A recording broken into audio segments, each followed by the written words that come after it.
Hello and welcome to I'm Alice podcast, and we're talking about connection, creativity, and how we find clarity through our ever-changing world that we live in.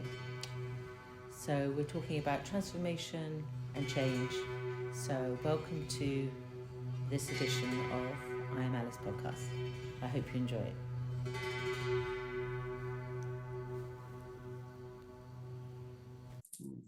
Welcome, Rouzbeh, to I'm Alice podcast, where we talk about creativity, connection, and how we find clarity in this ever-changing world we live in. So I'd like to welcome you to the podcast. And today you're going to be talking about chanting, mantra, the work that you do with singing and voice, and how you support others. And so maybe just to start with, if you could tell us a little bit about yourself and the work that you do. Sure, my pleasure. Thank you for this invitation. It's always beautiful to share what's most dear to our heart. And in my life, chanting and singing and vocal expression has become the driving force of my soul, you can say, and certainly my biggest passion. And also the gift that I really feel should be spread as much as possible around the world, because there is not enough recognition yet how powerful and how beautiful and how for everybody really this practice of singing, making music, and creativity even as a larger scheme is, and how much it is actually also needed more than ever in this world we're living in, and how the creative expression and also the expression particularly through our voice is connected with the depth of our soul. And so it's a spiritual practice. It's not just something to have fun with. That's actually something that I found out, that in the Western world, the practice of singing got a little bit diluted or distracted from what it used to be, which is a soul practice, which is a collective prayer, which is a way of creating community and connecting with spirit and soul, has become something which is now a performance discipline. And more people like you and me, you can certainly share your own experiences, have now started to claim that back, that it's our birthright to be creative and to sing and to express ourselves with our voices. Yeah, absolutely. I mean, I think creativity, I've realized it's the key to life, because if we aren't creative, we're not fully alive, Absolutely. And whatever it is, it doesn't have to be singing or music. I mean, I think it's great that for everyone to do a bit of singing and everyone to maybe learn an instrument, because it's another practice of learning something new, being the student, having the patience and the discipline to learn something. And actually that brings you so much joy. And even if you don't see it as a spiritual participant, obviously I see everything as spiritual, really, in life. Everything is based on spirituality, really, or maybe could be, that would support us, but it connects us to ourselves. And in singing, we connect to the deepest part of ourselves, the deepest part of our hearts.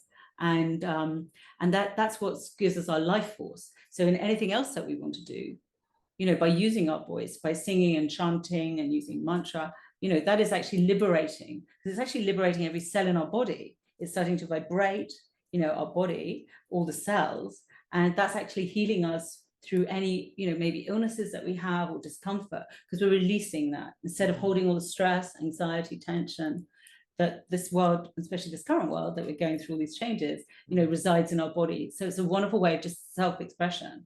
Just sing, obviously with Kirtan, I met you through Kirtan quite a few years ago now, I can't remember when, but having that, that practice, because then the more you do it, the more you actually learn about yourself.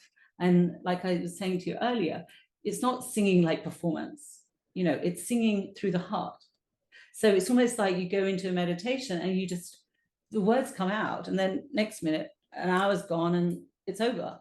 It's that kind of meditative state that you can, really rejuvenates your mind, body, and soul all at the same time. So it's a great stress release, even if you don't want to believe in deities or religion or, but it's a really great practice to overcome difficulties in life. Chanting has got many different aspects. It depends also with what kind of intention you're approaching it. If you approach it with the intention of healing your body, your cells, it very much serves its purpose. If you want to make it really a prayer to the gods and goddesses and your spirit guides, you can do that. If you just want to make use of the effects it has got on your breath and on your hormones, and all of that is all scientifically proven how healthy it actually is to sing. So there are many different layers of this practice that you also just touched upon. But there is even a wider theme around the voice. So my background has not always been in music, but I've worked for a very long time in leadership development as a speaker, as a moderator, as a facilitator, as a group facilitator. And it's also known by science that what you say is only determining actually a small fraction of the trust that you're generating, of the energy that you're generating in a group, the sympathy, how much people like you. A lot of things are actually connected a lot to the tone of voice, also to the body language. But there is something very particular about the voice. We can not lie so well with our voice. So that's also why it's so vulnerable, because we know that when we are not really meaning what we say, maybe our voice gets a little bit shaky, or if our confidence is not that high in that moment, or if something is really, really important for us, also our voice will reflect that, if you want or not. Whilst we have learned to maybe cover things a little bit more up in what we say, our body and our voice, they tell a higher truth. That's why it's so vulnerable.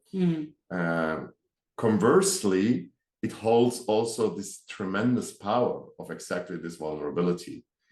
That's why we love when somebody really put their heart into what they say or what they sing. There is a huge difference between singing technically correct and singing with a present emotion that's truthful. And that is one of the invitations in singing. So I wouldn't, my practice is also not only around kirtan and chanting.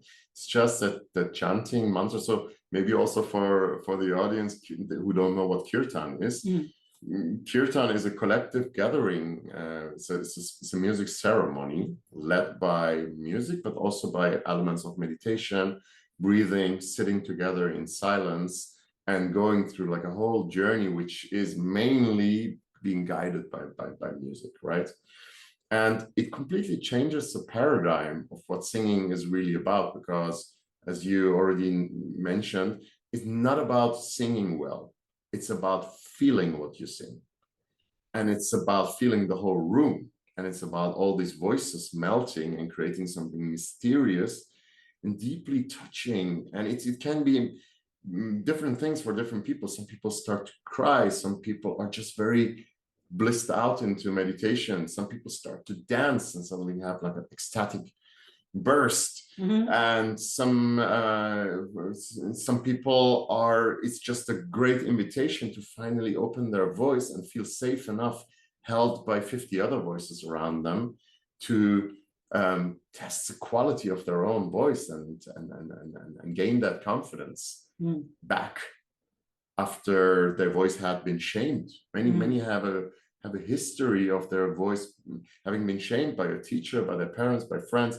So they said, no, I'm not a singer. I'm not a musician. I don't have a right to sing. And it's about reclaiming that back. But kirtan is only one practice, and vocal expression goes far beyond that, because the voice is kind of like I read once this quote, is an organ of the soul. And it's like our whole body with all its levels of relaxation, you know, like the more we can, and it's so connected to the breath. So basically the voice is nothing else but an exhale, where you also contract the vocal cords. That's it. So, and the breath, we know how much that is connected to spirit, like our spiritual or emotional state is so connected to breath. So obviously this is how everything is connected. So any liberation that we also experience in our voice, just for example, going here in Bali, we can go into nature, take maybe a shamanic drum or just a rattle or just nothing, you and nature, and you start to connect with nature and release sounds, whatever is present in the moment, is already in itself a healing activity and an activity that connects you with your core.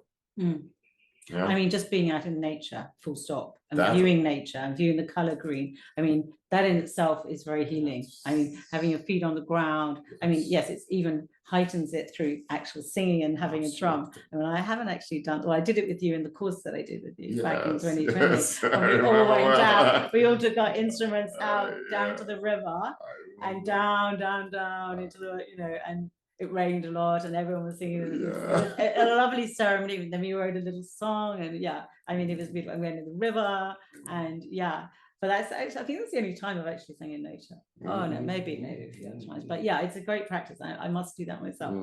But yeah. Yeah, and I mean, I really don't think that anyone must or should do anything, because that's on another level, you know. I'm not only a musician and voice coach, I'm also a life coach. So I believe that at the end of the day, we all want to have a better life. And to be very honest, I don't think that all problems can be solved with music. A lot of problems can be solved with music and singing, particularly when we come together in ceremony and sing together, or even two people are coming together and having an intimate moment and not talking to each other, but doing music together. There's something sacred and deeply intimate and connecting about that. But at the same time, I acknowledge also that not all problems can be solved with this, you know, and sometimes also we have to look deeper into like, what are actually my blockages for expression? How can I lean a little bit more generally into courageous expression of my authentic self? Why is it that I'm so afraid of rejection? Why is it that I think that something is wrong with me generally, where then the voice becomes one aspect of that, you know. So this journey of creative expression, as easy as it sounds, is not easy at all, because each and every time we stepping into some sort of authentic creative expression, there is a real risk that people might say, oh wow, this person is weird, what's she doing? I don't like that. I don't think that she has got talent, or whatever that is. And our love and our passion for our expression needs to be more important than that, and our unconditional holding of ourselves and self-love.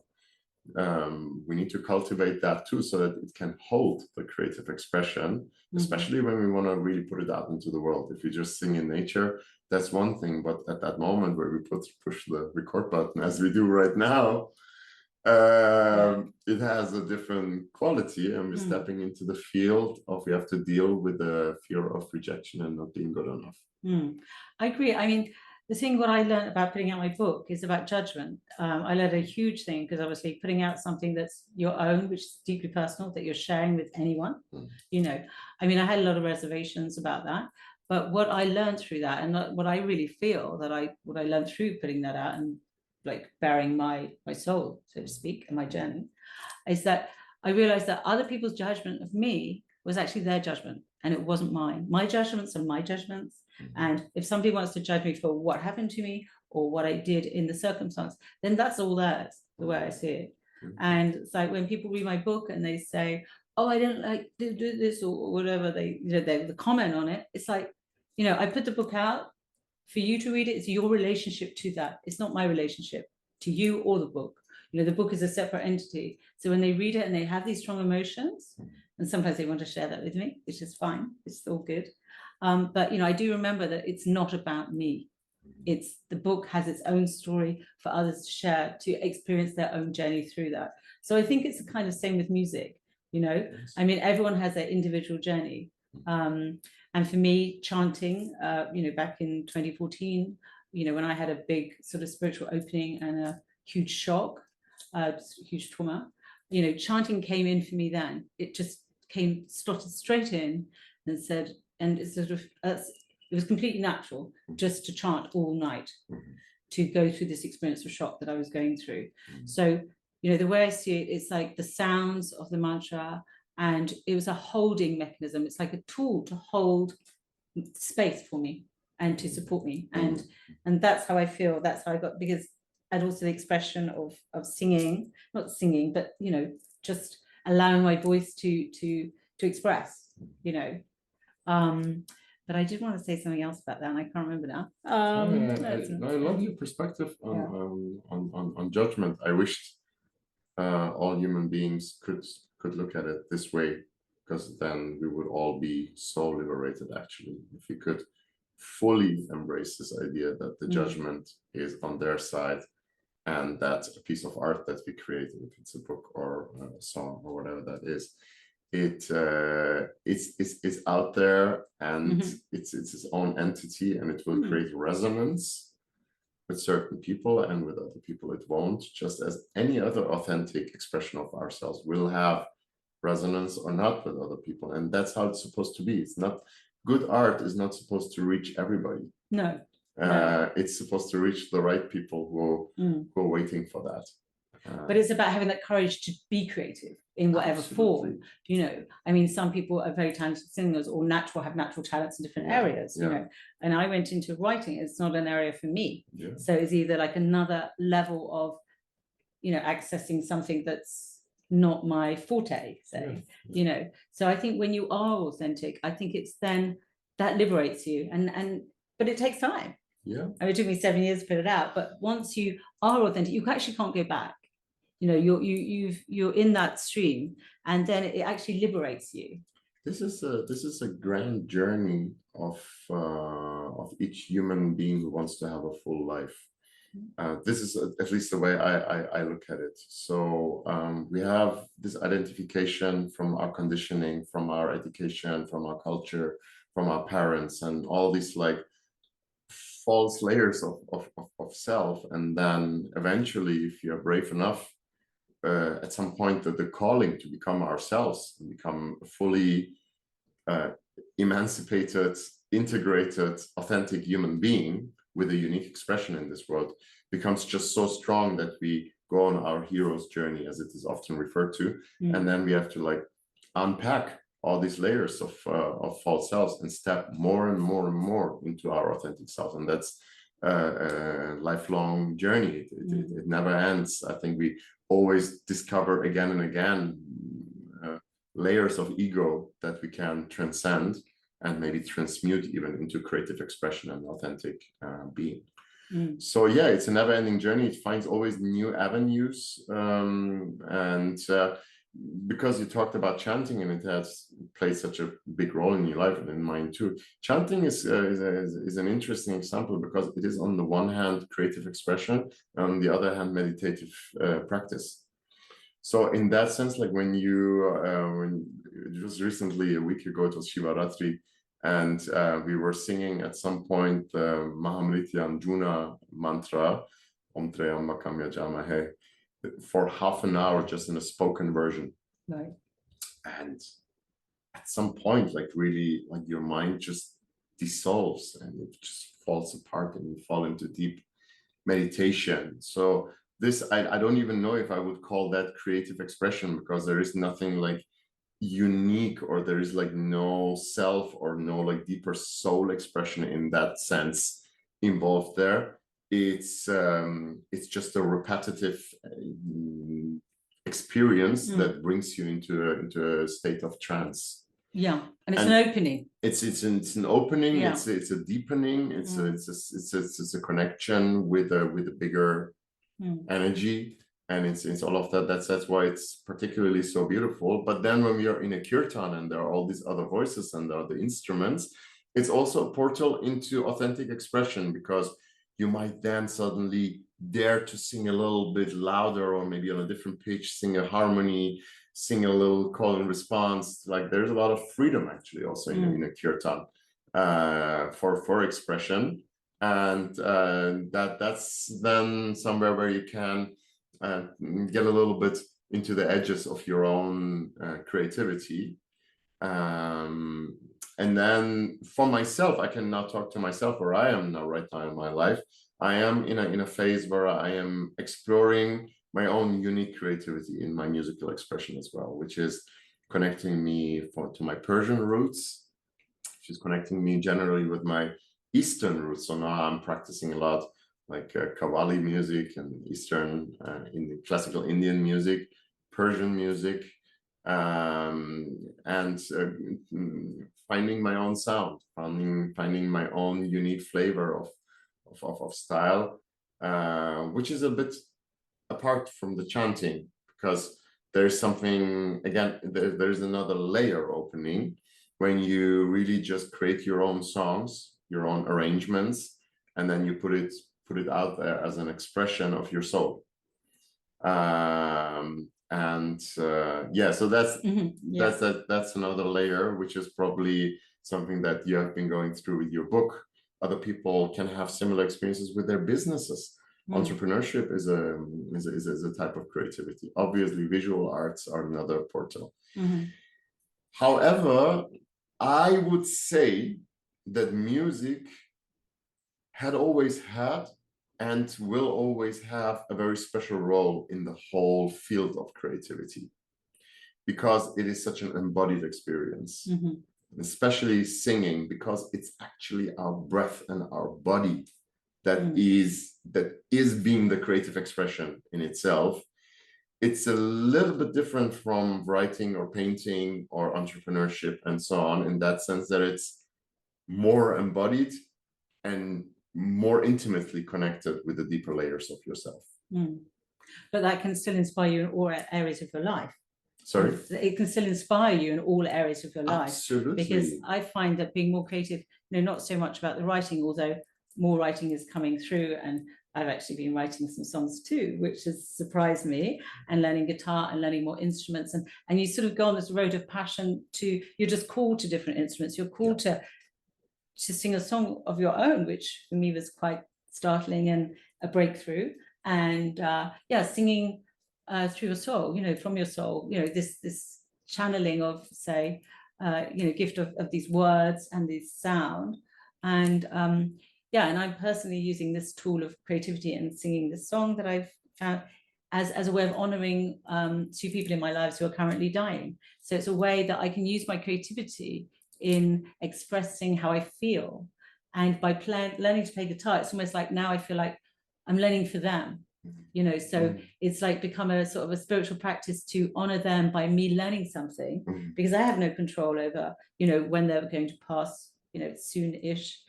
So going through these months of understanding my emotions and riding the waves of that, it's like now I'm pouring it into my creative outlet. So it's like another layer of personal expression, and also getting in touch with all those feelings. Western society was I felt like living in Western society, I was so detached from my feelings. It's just doing the work, it's doing this, it's managing things, and it's actually I didn't have, or I didn't make time necessarily for managing actually how I felt about things. It was more like just doing. So obviously living here in Bali with, having this completely different sort of simpler life, it's like, and being more in touch with nature, more in touch with, singing, breath work, all these modalities that have, sort of enriched my life and allowed me and my soul to develop this sort of more creative elements in my life.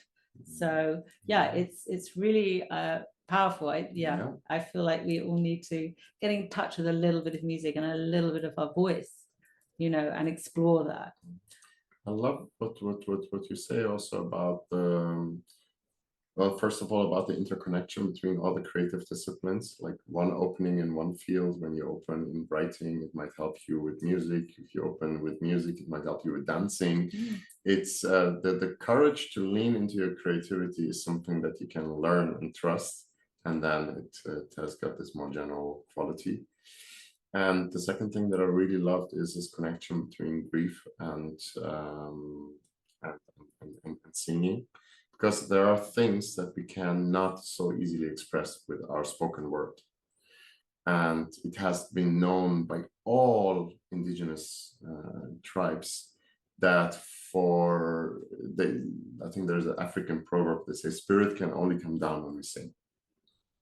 And like especially in processes of losing people, funerals and so on, it was unthinkable that it is not that people not sing.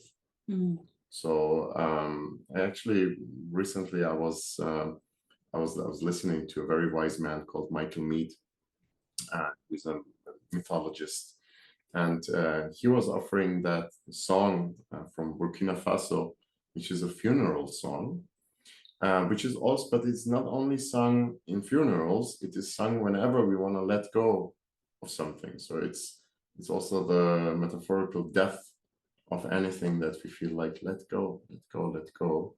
It's very simple. I'd love to hear. Would you be up for it to sing that? Okay, you know sure, what I mean? I would love it's very simple. So it's the lyrics is awe, awe, and then ela, ela. Okay. And the invitation is to feel how these words and also this melody really invites of like a peaceful letting go. Letting go is also a beautiful sight. It's melancholic. It's also beautiful. So it goes like this. Awe, awe.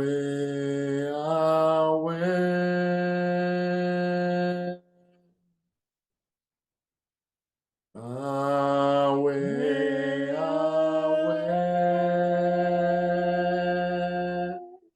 Ela, ela, ela.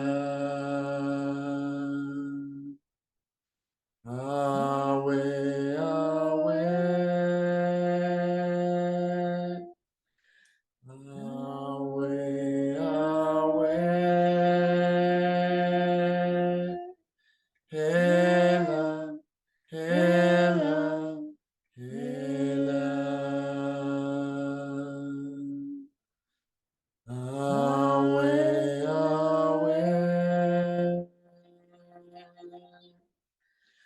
Awe, awe. Ela, ela, ela.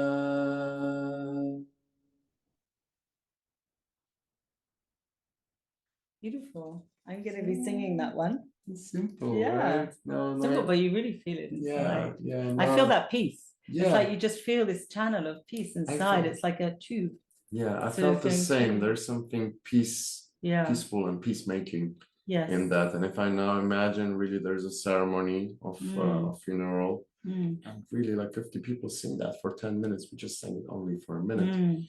And allow this to really like get into all the cells of the body. You mentioned it's like sound. That's also a special quality of sound. It actually affects us on a cellular level. That's why it releases hormones and all of that, which can scientifically be seen. Yeah, we're 70% water or more probably. We're probably 90% water. This is just a little showcase, showcasing, you know, so we're moving all that water in our body. We're waking it up, and we're calming the nervous system. We're doing so much, and actually it brings peace, and that's what we want. We want peace. Absolutely. So yes, I mean, part of what I'm creating and writing about is that, you know, how grief is a gift, and how we you know, sort of the pain of loss, how we can translate that into peace.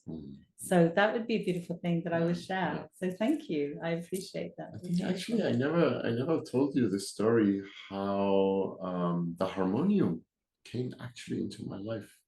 It was kind of coincidence. I did my first Kirtan retreat with Kevin James, and then I loved it so much that I ordered my harmonium. And then whilst my harmonium was being shipped from India, my father passed. Right. And the harmonium arrived just a couple of days after he had passed. And so we were in this grief situation with the whole family, and many family members that had been flown in from everywhere. And it was a very thick and heavy atmosphere.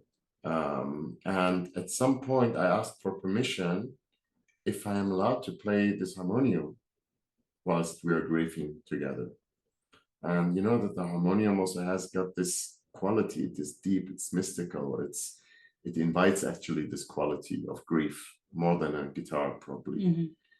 And I started to learn my first songs and also like more like improvised expression in this phase.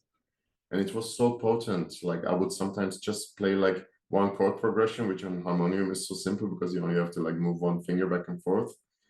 And I would just moan and sing and whatever like melancholic expression wants to come out of me, and sometimes for hours after everyone was sleeping. Wow.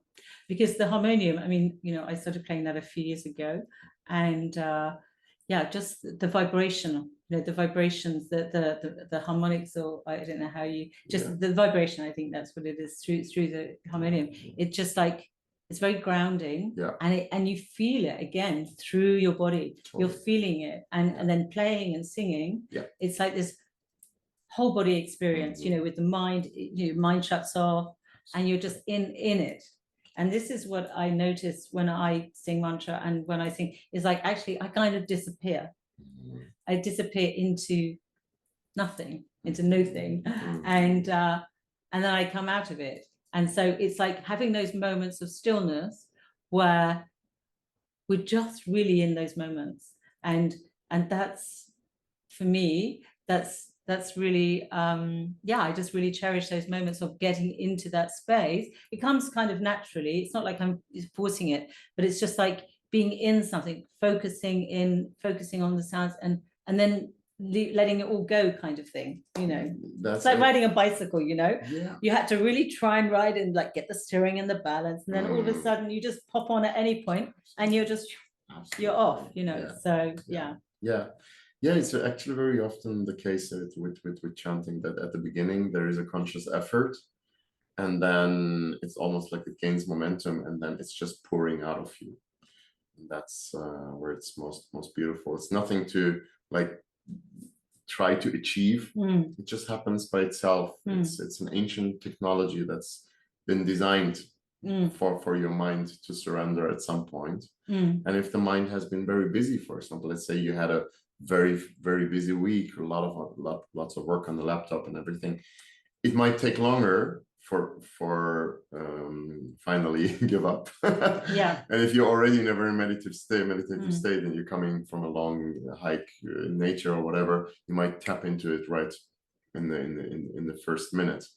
But yeah, definitely it's and it's not that hard. I mean, I was really determined because I tried to learn instruments before, and I used to play in a band many years ago, but it's always that sort of stress about learning, you know, instruments. It's almost like from school and other experiences. So I was really determined just to learn it sort of with joy and ease. And so I was very lucky to have Leo, a mutual friend, who taught me. And one lesson, honestly, I was blown away. I thought, I can do this, you know. So it's like getting over those hurdles of like trying something, you know, trying to find the most enjoyable way of you know, of accessing that through the right person, or maybe on YouTube, if that sort of does, you know, if you like to learn off videos. Not so much for me, but anyway.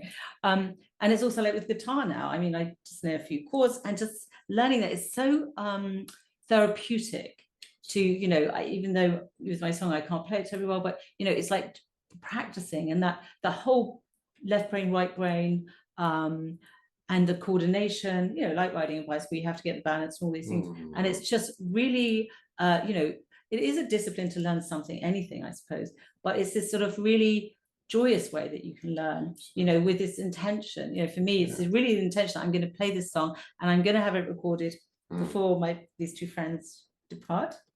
And, you know, I actually, the other day, I want to send it to them before. I mean, you know, they won't know it's about them, but I want to share this song with them. So yeah, I think it's really important how this creativity in our lives can really change us, and just trying something new, you know, giving it a go, doing a bit of singing or humming or singing in the shower. I mean, really, these, you know, this affects everything in our lives. And it can give you confidence to learn more things and really follow what your heart's desire are. Because a lot of people, you know, myself definitely included, although I've done lots of things in my life, I feel like now with using my voice more and having had all those experiences around the voice and vocal activations and retreats and things like that, you know, it's actually given me more confidence to be me, and that, you know, I'm imperfectly perfect just as I am, you know, and I don't need to be anyone else, and I don't want to be anyone else. You know, it's actually okay to be me, and whatever faults and whatever my life experiences have been, it's okay. And I think that's what it brings. It gives this expansion, and you know, really propels you into following whatever it is and trying new things, because that's all part of it. If you don't try something, how do you know you're not going to be good at it? You know, if you haven't had any experience of singing, how do you know you could have this amazing voice? And actually, a lot of people do have these beautiful you know, resonance in their voices. You know, I've been to quite a few of those vocal activations. You've probably done them too. And everyone's like, oh, I don't really speak, I don't really sing, I don't, you know, everyone's like, really. And then they make it sound. And I can tell you, every single person in the room, I'm going, wow, wow, wow, wow. You know, because all these different, you know, textures, and it's just like, wow, that's beautiful. It's all beautiful. It's like we can all sing, we can all do all of these things if we want. If we can make some time, we have to prioritize. That's why also collective singing is so magical, because all these like distinct qualities of the voice, which is technically speaking different overtones being layered around the notes that we sing, this is what we would call like the color of the voice, or the timbre of the voice. And we all have our unique one, and they're all super, super beautiful. Maybe they're differently suitable for different styles of music. So some people, they have different pitches, different qualities. So that is part of the creative process if you really want to become a singer, to also find those genres and those types of singing and those maybe pitches that fit especially well to your unique voice. But when we're singing in a choir or in Kirtan, that's what makes it so beautiful. These are all these sub notes and sub layers merging together. And yes, I am totally a fan of this statement. Like, singing is really for everybody. It's this master limiting belief that we don't have a good voice, or we are not musical, or whatever, that's holding us back from the most natural thing that's built into us. Again, another African proverb, they say, like, if you can walk, you can dance. If you can speak, you can sing. Exactly. That natural, because I mean, really, when you think about it, like, what is even the difference between speaking and singing? Not much. Don't they say that, for example, Italian is a very melodic way of speaking, which becomes almost like music when we speak a little bit like that. You know? Exactly. So it's like I could just, you know, like, I could now just start singing whatever I'm talking to you. It's not so difficult. It's just the same thing, right? Maybe we'll start doing that in the future. Maybe we'll all just start singing to each other. Because it brings, I mean, if you think, I mean, when you're a child, you just sing totally unconsciously. You're just like la la la la la, you know, and you're just expressing yourself. So, you know, with this Western society, we've become so repressed. And like, oh, I don't want to say that because, you know, we don't say, oh, I have to be this. And it's this, all this repression about, you know, what you're wearing, or what your job is, what your house is, or what your car is, or I don't know, all those things. And and we could just strip all that away. It's all, as we already mentioned, it's all this fear of not being good enough, or this shame around our expression. That's really, it's a collective madness. Collective block, I think. It's a collective block that needs to be broken. And we're here to help each other also on that journey, to walk each other home, as Ramdas said, also on that journey of creative expression, to encourage, to say, your voice is beautiful. Yes, you want to learn harmonium, let me show you two chords and let's get started. I know, I've done that. It's easy, you know, like, I also, for example, I find also super, one other big element in music is rhythm, obviously. So far we were, I think, more talking about the melodies, but rhythm is, for example, something that's really connecting people. It has always been like that, like a steady rhythm connects, and it connects you also to your own musicality. So what I, for example, sometimes do, even you don't need even an instrument. If you just start to clap like that, right, and find a rhythm, and already then and you say, hey, you could do like a call and response thing, yeah, and we would already start to have a little song, you know. yeah.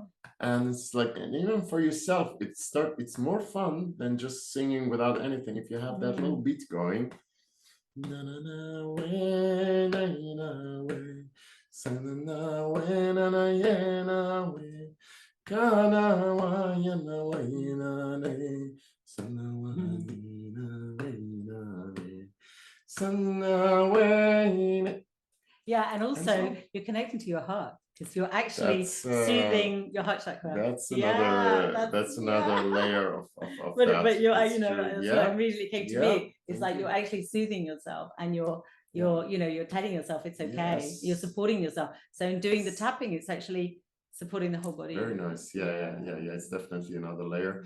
And yeah, generally, I mean, that's an important point. Like I would sometimes say in Kirtan, if you feel not connected for whatsoever reason, your mind is too busy, put a hand on your heart, you know, and feel the music instead of trying to make it sound beautiful or anything like that. There is an actual vibration that's coming from your chest or your belly. You can put a hand on your belly, you can put a hand on your chest. And then just like one Om, you can feel it in your whole body, and you get away from the mind. You bring the energy down into the body. And you can actually feel it. I noticed that if you put your hands on your face, you can actually feel it vibrating through your jaw, through all, you know, through your bones, you know. And that really interests me too. Anyway, I feel as if we could talk for hours. For sure. But I would like, maybe you can sort of tell us a bit about, you know, what you're doing currently. I know you're in Bali at the moment, but you spend a lot of time in Europe. And so maybe you could share what you're offering. And I know you do one-to-one, but what are your interests and what are you offering to people? Yeah. So there are different events coming up, which are all co-creations of different kinds. So as I was already mentioning, right now, what's driving me is to find my own authentic expression while still preserving the art of inviting other people into the power of their voice and creative expression. So the formats that I'm offering, the next one is going to be at Zest next Tuesday, which is a format where we are combining vocal awakening, like awakening of the creative forces of the voice, together with dancing and Kirtan and elements from the Sufi tradition, like whirling. And so there is actually also in the Sufi tradition something that is equivalent to Kirtan, which is called zikr practice, which are repetitive chants, which have a bit of a different quality. They are more invigorating and really coming from the heart with a relatively loud voice.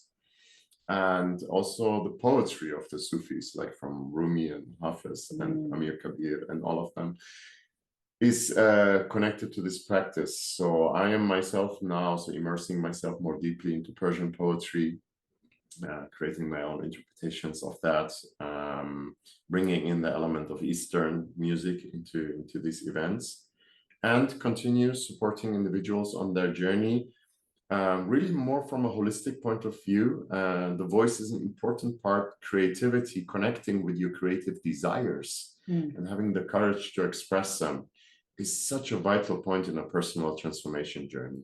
And for those who have a very specific calling to lean more into music and into their singing voice, I'm there. We get on that journey, and it's really mainly about discovering the innate joy that is in the singing, and then we can get into instruments, into rhythm, into melodies, into songs, into all of that. But I'm not really a music teacher in the narrow sense of things. I see myself more as a transformative coach for people who want to live their full life, who want to have their most authentic, most rich expression, who are maybe also going through a transformation or a transition in their life, maybe. Because I have had this background myself, I was working a lot in organizations. I was working as a coach and consultant, but some people are in this world, you know, they're kind of feeling a bit trapped, sometimes even in a corporate career, or having their own startup company, or for whatsoever reason, not feeling that life is really meaningful, and that they're trapped or they're numbed out, and something deeper and bigger wants to emerge through them. And they have this calling of like, I feel it's something deeper wants to be expressed. That's where I love to help people in one-on-one, but also in a retreat workshop context, which will happen here in Bali, but also in Europe. So I think that's probably one of the biggest gifts that I can offer, is to guide people through collective process, to connect with that truth, with their, there are many different names for it: purpose, passion, dharma, inner calling, life's work, soul's mission. It's all kind of the same thing. It's like the deep expression of your essence, of your true nature, as opposed to what you think society wants you to do, you know? Absolutely, Great. And one big part of that is creative expression, and I think also music expression. As you said, what it is at the least is that it's a huge portal that opens then other creative channels once you step into the power of your voice. I mean, it's your voice. It's how you express yourself in this world and say, here I am, and that's important to me, and that's why I'm here for, and that's where I set my boundaries. And so it is speaking up for yourself, speaking, you know, being your identity. It's absolutely. like, you know, I mean, we're all individuals, you know, we're all unique individuals. Yes. So it's like tapping into that individuality, but we also want to be connected to people, because obviously that's so important. Yes. We want to feel connected. And if we can't communicate and express how we feel and how we are, then how can we connect with others? Absolutely. So true. So that's the journey I'm on. Music is still my biggest passion myself, but my service to the world is definitely this larger container of helping people through their transformative journey. So can you just share your website or your Instagram or both? That would be great, so people can. Sure. I haven't been very creative on, like, I don't have an artist name in that sense. So Rouzbeh Tavakkoli, maybe we can put that into the notes. Yes. It's a website. The Instagram has got the same name, and I'm mainly using my website and Instagram and brilliant. WhatsApp and Telegram. I'm sure they can find you. They will find you. They will definitely find Thank you so much. Thank you, Alice. Beautiful chatting to you. And you so much. we're going to share a piece of music later. Yes. So people can watch that on a separate YouTube video. Beautiful. So thank you so much. Thank you for listening today, and I hope you enjoyed it. If you'd like any further information about my work, you can contact me at travelwithalice.com.